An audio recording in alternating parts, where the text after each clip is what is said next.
Film ini menceritakan tentang bocil miskin yang tadinya hidup sangat merana, kini berhasil menjadi gangster yang paling berkuasa dan paling ditakuti di seluruh India. Di awal film, kita akan melihat pemerintah India secara resmi menarik buku yang baru saja diterbitkan karena mengungkap kebenaran yang selama ini disembunyikan. Buku itu berjudul El Dorado. Di tempat lain, seorang wartawan tampak sedang membaca buku itu, dan ternyata penulisnya adalah seniornya. Dia kemudian ditugaskan untuk mewawancarai penulis buku ini. Inilah isi buku El Dorado dan film KGF atau Kohler Goldfield dimulai. Pada tahun 1951, pemerintah datang ke sebuah tambang bersama Surya Vardhan untuk mengecek sebuah batu yang unik. Ternyata batu itu diselimuti lapisan emas. Vardhan yang melihatnya sangat terpesona. Seketika ia jadi haus kekuasaan dan tiba-tiba pasukannya menembak seluruh pejabat pemerintah yang ada di sana. Tidak jauh dari tempat itu, lahir bayi laki-laki yang diberi nama Raja Krishnapa Beria.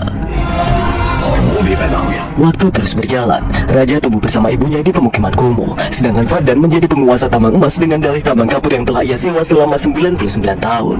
Ratusan orang menjaga tambang itu, dan lebih dari ribuan orang menjadi pekerja paksa. 10 tahun telah berlalu sejak kelahiran Raja. Ibunya sakit parah, tapi ia tidak bisa berbuat apa-apa karena ia tidak punya uang sama sekali untuk mengobati ibunya. Karena sudah tidak kuat lagi, ibunya pun berpesan dan berharap agar anaknya bisa jadi orang yang sukses, agar tidak seperti dirinya yang sangat miskin. Kini Raja hidup sebatang kara. Tanpa sengaja, ia bertemu pengemis yang langsung menasihatinya. Jika ingin sukses dan kaya raya, maka ia harus menjadi penguasa. Tanpa pikir panjang, Raja langsung pergi ke Mumbai untuk mewujudkan mimpinya, daerah yang telah dikuasai oleh Sethi selama bertahun-tahun. Di sana, Raja memulai karirnya sebagai penyemir sepatu. Suatu hari, bosnya mengumpulkan seluruh anak buahnya. Ia bertanya, siapa yang berani memberi pelajaran pada polisi yang sering mengganggu bisnis mereka. Dengan perlahan, Raja mengangkat tangannya, dan ia pun mulai beraksi. Tiba-tiba dia berhenti, lalu kembali menemui polisi itu. Dengan lantang, ia berkata bahwa namanya sekarang adalah Rocky. Tanpa diduga, anak buah Sethi yang mengetahui itu langsung menangkapnya, lalu menyerahkannya pada si Sethi. Dan ternyata, itu memang tujuan si Raja, atau kini akan kita panggil Rocky.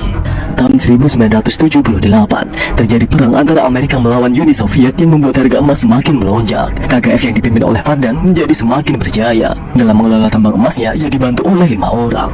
Kamal, pengelola bisnis tambangnya; Rajendra Desai, distributor emas; Andre, penguasa wilayah barat; Guru Pandian, pejabat yang membantu mengurus birokrasi; dan adiknya yang bernama Andera serta kedua anaknya, Virat dan juga Garuda, yang memiliki pasukan pribadi. Suatu hari, tiba-tiba Vardhan terkena stroke. Ia tidak bisa apa-apa selain rebahan di tempat tidur. Untuk mengamankan bisnisnya, ia pun memutuskan Andera untuk menggantikannya. Tapi tidak disangkanya, Garuda tidak menerima keputusan itu, dan ia memulai pemberontakan.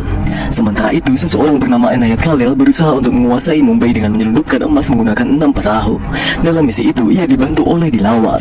Tapi ada satu orang yang ditakutinya. Siapa lagi kalau bukan si Rocky? Sebenarnya, anak Dilawar telah berhasil menggantung si Rocky. Tapi ia yang mengetahui itu justru sangat ketakutan, karena inilah yang terjadi.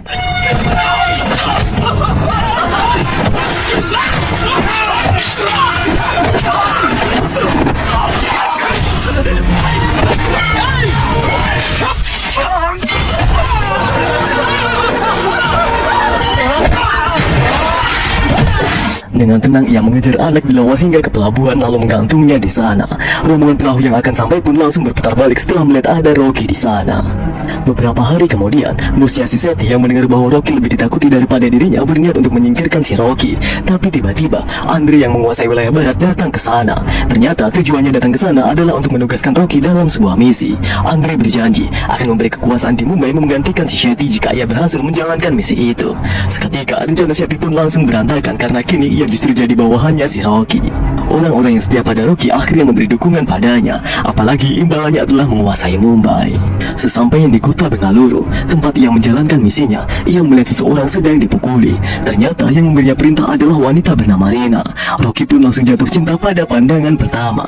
Para pengawal Rina pun tidak tinggal diam.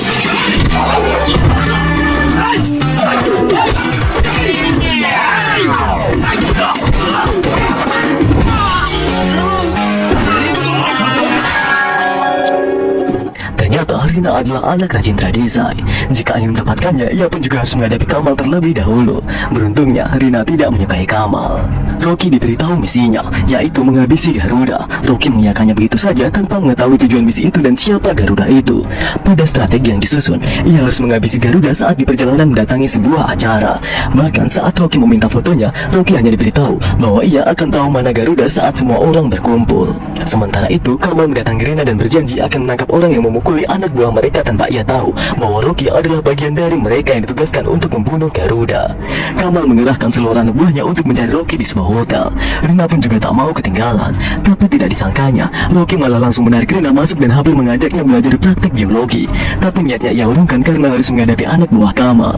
Rena pun memanfaatkan kesempatan itu untuk kabur. Tapi tanpa diduga, supirnya telah diajar oleh Rocky dan kini ia yang akan mengantarnya pulang.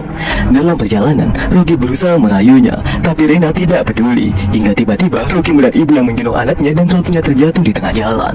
Tanpa pikir panjang, ia yang teringat ibunya langsung menghentikan mobilnya agar roti itu tidak terlindas. Orang-orang pun langsung memaki-makinya, tapi semua terdiam setelah ia mengeluarkan pistolnya. Dengan perlahan Rocky turun dari mobilnya lalu mengambil roti itu untuk diberikan pada si ibu. Dengan lembut ia berkata, "Di dunia ini tak ada prajurit yang sekuat ibu." Rena yang mengetahui itu hatinya langsung tersentuh. Ia yang sedang melanjutkan perjalanan dihentikan oleh puluhan polisi yang mengawal puluhan truk pembawa emas. Tanpa pikir panjang, Rocky bergegas menaiki truk karena ingin mencari tahu dari mana emas itu berasal tanpa diketahui oleh si Rena. Sesampainya di sebuah gudang, dia langsung menghabisi semua penjaga dan mengecek kotak itu. Tapi ia belum juga mendapat informasi apapun. Waktu terus berjalan dan pilkada pun telah terlaksana. Guru Pandian kembali terpilih. Sementara itu Rocky kembali bertemu Rena dan para pengawalnya, termasuk si Kamal. Semua orang menodongkan senjata ke arahnya. Rena memberi syarat, jika menginginkannya, maka dia harus bisa menyentuhnya. Karena merasa tidak mungkin, ia pun berjalan pergi. Semua orang di sana pun langsung menertawakannya. Tapi tiba-tiba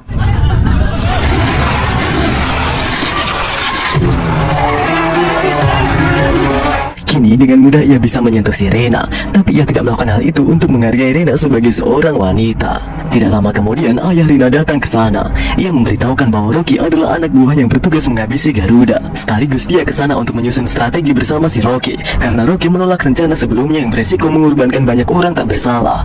Setelah berunding, mereka sepakat untuk menghabisi Garuda saat pelantikan Guru Pandian. Hari pelantikan telah tiba, semua orang telah berkumpul. Mereka telah siap untuk melaksanakan misinya, tapi tanpa diduga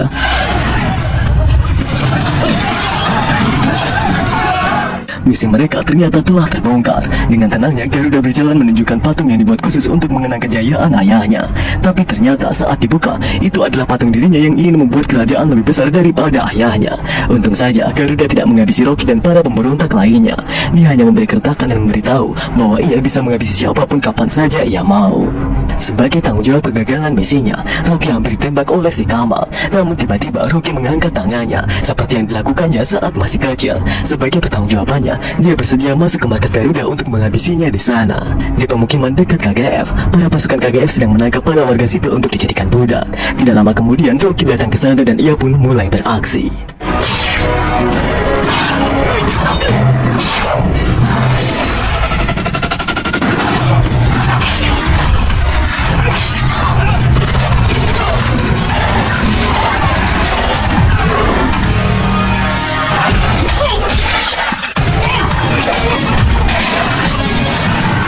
Setelah menghabisi pasukan itu, Rocky masuk ke dalam truk dan menyamar menjadi tahanan. Kita kemudian akan melihat kebiadaban KGF ini. Seluruh warga yang dijadikan budak akan ditata menggunakan besi panas.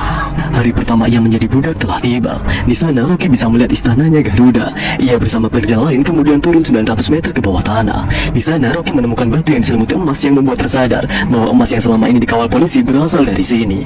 Dia melanjutkan mencari informasi agar bisa masuk ke istana dari anak-anak yang bekerja di sana. Beruntungnya ia menemukan beberapa akses untuk masuk ke istana Garuda. Tapi sialnya ada peraturan. Siapa saja yang berani melewati batas maka akan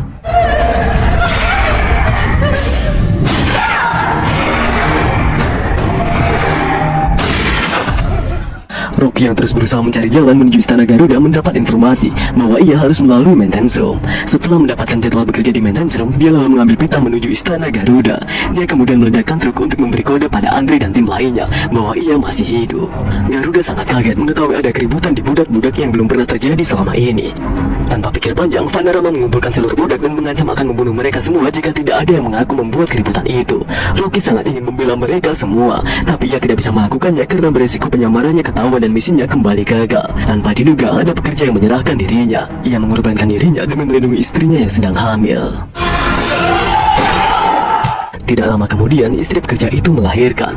Rocky pun bertekad untuk melindungi bayi itu. Apalagi saat ini nyawanya terancam karena hanya bayi laki-laki yang diperbolehkan untuk dilahirkan di sana. Kekejaman para pasukan Garuda tidak ada habisnya. Seseorang kakek yang ketahuan buta dibawa ke ruangan bawah tanah untuk dihabisi karena dianggap tidak berguna. Ngerinya, mereka terlebih dahulu membuat permainan. Piring siapa yang ditabrak, maka dia yang akan berhak untuk menghabisi si kakek. Rocky yang melihat itu sudah tidak bisa menahan emosinya lagi, dan ia pun mulai beraksi.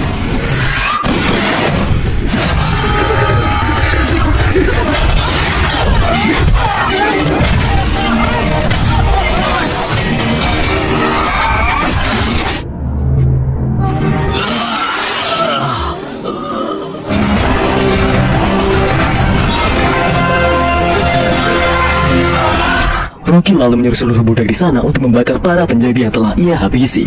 Hal itu agar semangat mereka untuk melawan kekejian yang terjadi di sana semakin membara. Garuda yang mengetahui kekacauan ini jadi sangat marah. Ia mengancam akan membakar semua pekerja di sana. Sementara itu, Adira terpaksa membunuh Farid dan ayahnya sendiri untuk menggagalkan rencana Garuda. Mengetahui itu, Garuda langsung bersiap untuk menyembelih 3 anak buahnya sebagai tumbal kematian ayahnya. Tanpa ia sadari, seluruh budak yang dipimpin oleh Rocky mulai beraksi. Mereka memutus seluruh aliran listrik agar bisa masuk ke istana. Kembali pada Garuda yang telah siap melakukan penumbalan 3 anak buahnya. Sebelum ditumbalkan, mereka dicelupkan ke dalam air lalu dipenggal. Tapi saat tumbal ketiga, tidak disangkanya tumbalnya menghilang. Ternyata tumbal ketiga itu adalah si Rocky dan ia pun langsung... Ratusan penjaga dan ribuan pekerja seketika terkejut melihat kejadian ini. Rocky telah berhasil melaksanakan misinya. Tidak hanya itu saja, tapi ia telah berhasil mendapatkan tempat di hati ribuan para budak yang siap mendukungnya untuk menjadi penguasa. Dan film pun selesai.